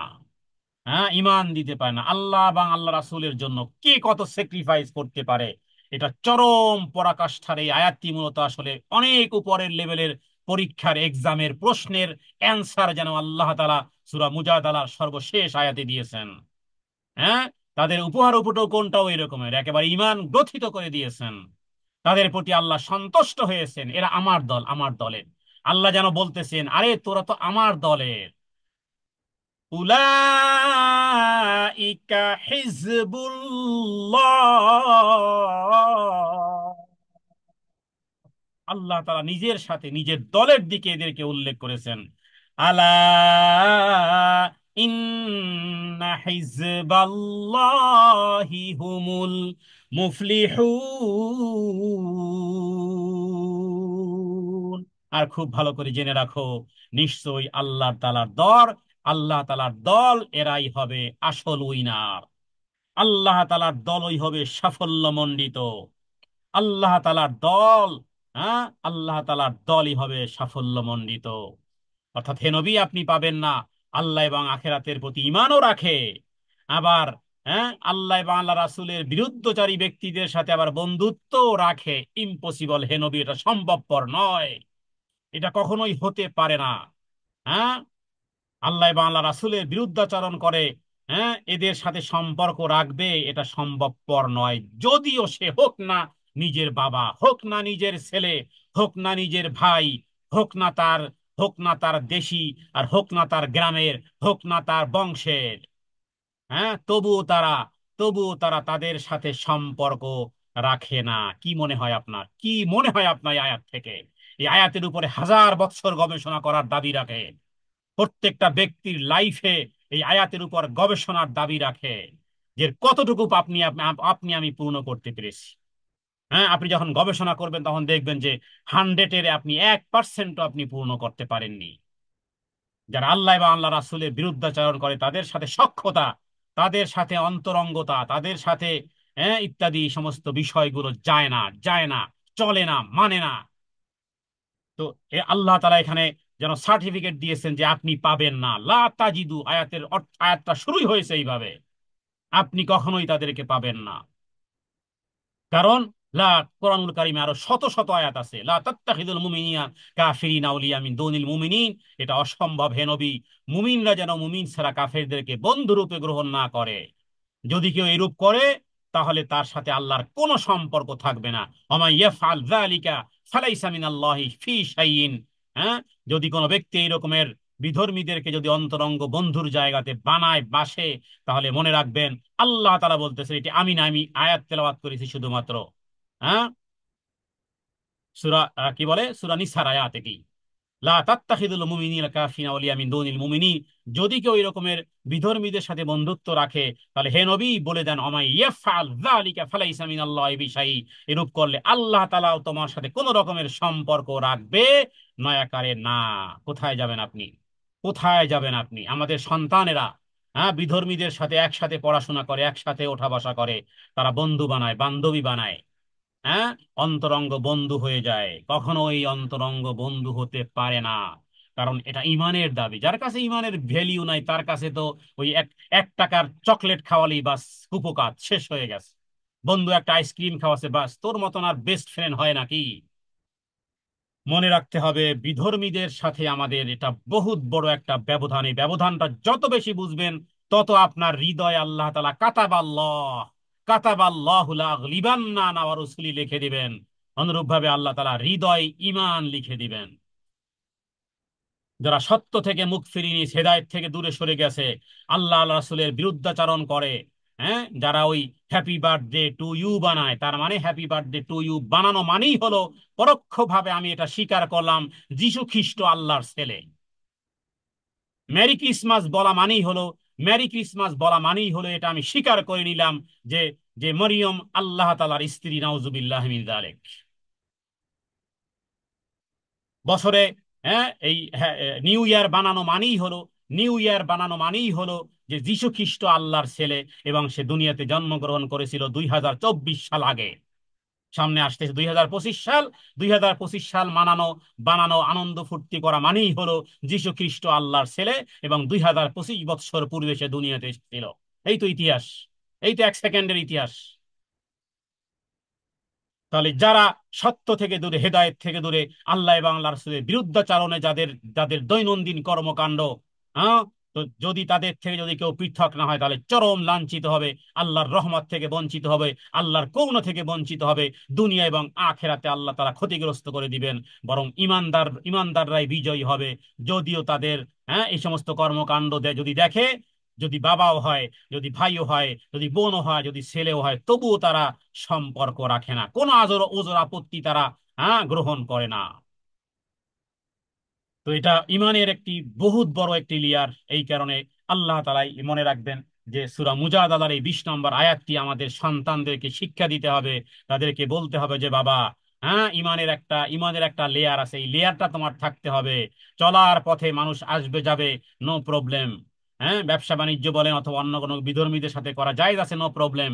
কিন্তু ধর্মীয় কৃষ্টি কালচার ইত্যাদি যেন আস্তে আস্তে আস্তে করে বন্ধুত্বের দাবিতে তার বাড়িতে যাওয়া, আমার তার বাড়িতে যাওয়া, তার আমার বাড়িতে তার আসা ইত্যাদি করতে করতে, মিলঝুল করতে করতে করতে করতে এক সময় ইমানের নূর হারিয়ে ফেলে। এরপরে সে কি আসলে মুসলমান, নাকি আসলে ইহুদি, নাকি খ্রিস্টান, নাকি হিন্দু, কোনো কিছুই বোঝা যায় না। হ্যাঁ, ইন্ডিয়ার মুসলমানদের কিছু এরকমের অবস্থা। এরা সব জায়গাতে আছে, এরা মসজিদেও আছে, মন্দিরেও আছে, পূজা পার্বণেও আছে। হ্যাঁ, 12 মাসে 13 পূজা, প্রত্যেক পূজাতে এরা আছে। হ্যাঁ, পূজাগুলো কাদেরকে দিয়ে সাজে, সব মুসলমানে ভরা। জিজ্ঞেস করলে দেখবেন যে কি সুন্দর সুন্দর আরবি নাম, অথচ পূজা পার্বণে এসেছে। আমাদের দেশেও কম না, আমাদের দেশে পূজাগুলো, পূজা মণ্ডপে, পূজা মণ্ডপে, এরপরে হোলি খেলা বলে আরো বিভিন্ন রকমের, হ্যাঁ, বেশ কিছু বিষয় শুরু হয়ে গেছে। এগুলো কাদের সন্তানরা নাচে? আপনার আমার সন্তানরা নাচে। আপনার আমার সন্তানরা বিভিন্ন রকমের আলতা, এরপর বিভিন্ন রঙের ছড়াছড়ি করে। কাদের সন্তানেরা এগুলো? মুসলমানদের, মুসলমানদের মেয়েরা আর মুসলমানদের ছেলেরা। সুতরাং ইমানের এই লেয়ারটা শিক্ষা দেওয়া উচিত, ইমানের এই লেয়ারটা শিক্ষা দেওয়া উচিত। হ্যাঁ, হাদিস থেকে বদরের যুদ্ধে এই বিষয়টি সাহাবায়ে কেরাম পৃথক করে দেখিয়েছিলেন। কত সাহাবী নিজের পিতাকে হত্যা করেছেন। হ্যাঁ, নিজের পিতাকে হত্যা করেছেন। হযরতে আবু উবাইদা আমির ইবনে আব্দুল্লাহ ইবনুল জাররাহ তিনি বলেছেন, হ্যাঁ, যে তার তার পিতা কাফের ছিল, পিতাকে বদরের যুদ্ধে হত্যা করেছিলেন। হুম। তো এভাবে করে সাহাবায়ে কেরাম বদরের যুদ্ধরা যেটা ছিল, এটা ছিল ছেলের বিরুদ্ধে, ছেলের বিরুদ্ধে বাবার, বাবার বিরুদ্ধে ছেলের, এভাবে করে নিজের ভাই, নিজের বোন, নিজের ভ্রাতা, হ্যাঁ, ইত্যাদি এরকমের একে অপরে, মানে এক আত্মীয় আর এক আত্মীয়ের মধ্যে এইভাবে করে বদরের যুদ্ধটি সংগঠিত হয়েছিল। কারণ বদরের যুদ্ধে এরা তো একই জায়গাতে তো ছিল, সবাই তো একই জায়গাতে, সবাই একে অপরের আত্মীয় স্বজন বটে। কিন্তু তারপরও তারা মুশরিক, এক পক্ষে মুশরিক শয়তানের পক্ষের দল, আর একদিকে আল্লাহ এবং আল্লাহ রাসূলের পক্ষের দল। সুতরাং কেউ কাউকে ছাড় দেয়নি, কেউ কাউকে ছাড় দেয়নি আল্লাহ এবং আল্লাহ রাসূলের জন্য। হোক না সে বাবা, হোক না সে ভাই, হোক না সে বোন, হোক না সে যেই হোক না কেন, কাউকে ছাড় দেওয়া হয়নি। এটা ইমানের দাবি, এটা ইমানের বলি, ইমানের মজবুত সুদৃঢ় আল্লাহ তাআলা করেছেন। আর রূহ দ্বারা আসলে বিশেষ সাহায্য বা ইমানের জ্যোতি, হ্যাঁ, এর দ্বারা, এর বদৌলতেই মূলত তারা এটি লাভ করতে পেরেছেন। আল্লাহ তাআলার কাছে প্রার্থনা করি, হে রব্বে কারীম, এই পরীক্ষা দিয়ে যারা তোমার কাছে সম্মানিত হয়েছে, যাদেরকে তুমি বলেছো রাদিয়াল্লাহু আনহুম ওয়া রাদু আন, হ্যাঁ, যাদের যাদের প্রতি তুমি সন্তুষ্ট হয়েছো, তারাও তোমার প্রতি সন্তুষ্ট হয়েছে। হে আল্লাহ, সেই গুণে আমাদেরকে গুণান্বিত করো। হে প্রভু, দুনিয়ার চলার পথে যেন এই বিষয়গুলো যেন সদা সর্বদা সজাগ রাখতে পারি। তোমার এবং তোমার রাসূলের সুন্নতের বিপরীতে যেই হোক না কেন, ইমানের বিপরীত যেই হোক না কেন, মুখোমুখি যখন হয়, সে জাতীয় পরীক্ষায় যেন আমরা তোমার এবং তোমার রাসূলের বিধানকে যেন সবার আগে রাখতে পারি, এবং দুনিয়াবি সার্থকতা ইত্যাদি যেন পদদলিত করতে পারি। হে প্রভু, এমন ঈমান তুমি আমাদেরকে দান করো। যারা আল্লাহ এবং আল্লাহ রাসূলের বিরুদ্ধাচরণ করে, তারা সর্বকালই লাঞ্ছিত হবে। আল্লাহ তাআলা এবং তার রাসূল সর্বদা বিজয়ী হবে। প্রকৃত মুমিনের পরিচয় আজকে আমরা জানলাম। প্রকৃত মুমিনরা নিজেদের জীবনের চেয়েও আল্লাহ তাআলা এবং তার রাসূলকে ভালোবাসে। মুমিনদের প্রতি আল্লাহ তাআলা অনুগ্রহ এবং উত্তম প্রতিদানের কথাও এই সূরাটির মাধ্যমে জানতে পারলাম। আল্লাহ তাআলার কাছে তৌফিক কামনা করে তিনি যেন আমাদেরকে এই গুণে গুণান্বিত করেন। হাদা মিন্নি ওয়াল ইলমু ইনদাল্লাহ, আল্লাহু আ'লামু বিস-সাওয়াব, ওয়া সাল্লাল্লাহু আলা সাইয়্যিদিনা মুহাম্মাদিন নবিয়্যিল উম্মি ওয়া আলিহি ওয়া সাল্লিম।